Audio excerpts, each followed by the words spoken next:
చనిపోయిన కుటుంబాలకు ₹1 కోటి నష్టపరిహారం ఇప్పించాలి పరిశ్రమ వాళ్ళతో మాట్లాడి ప్రభుత్వం వైపు నుంచి పరిశ్రమ వైపు నుంచి చనిపోయిన కుటుంబాలకు ₹1 కోటి నష్టపరిహారం ఇవ్వాలి అని చెప్పి నేను ఆదేశాలు ఇవ్వడం జరిగింది.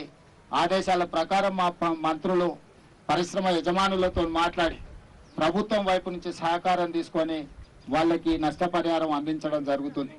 అదేవిధంగా తీవ్రంగా గాయాల పాలైన వాళ్ళకి పని చేసుకోలేని పరిస్థితులు, ఒకవేళ వాళ్ళు బ్రతికి బాగా ఇంటికి వచ్చినా పని చేసుకోలేని పరిస్థితిలో ఉంటే వాళ్లకు ₹10 లక్షల ఇవ్వాలి అని, అదేవిధంగా దెబ్బలు గాయాల పాలై కొంతకాలం పని చేయలేని పరిస్థితిలో ఉండి ఆ తర్వాత మళ్ళీ యథావిధిగా వాళ్ళు పనులకు వెళ్లే పరిస్థితి ఉంటే వాళ్లకు ₹5 లక్షల ఇవ్వాలని, అదేవిధంగా ఈ దుర్ఘటనలో ఏదైతే వైద్య సహాయం అందించాలనో 100% వాళ్ళకు సంబంధించిన వైద్య సహాయాన్ని పరిశ్రమలు అదేవిధంగా ప్రభుత్వం కలిసి పరిశ్రమ యజమానులు పెట్టుకోగలిగినంత పెట్టుకుంటారు.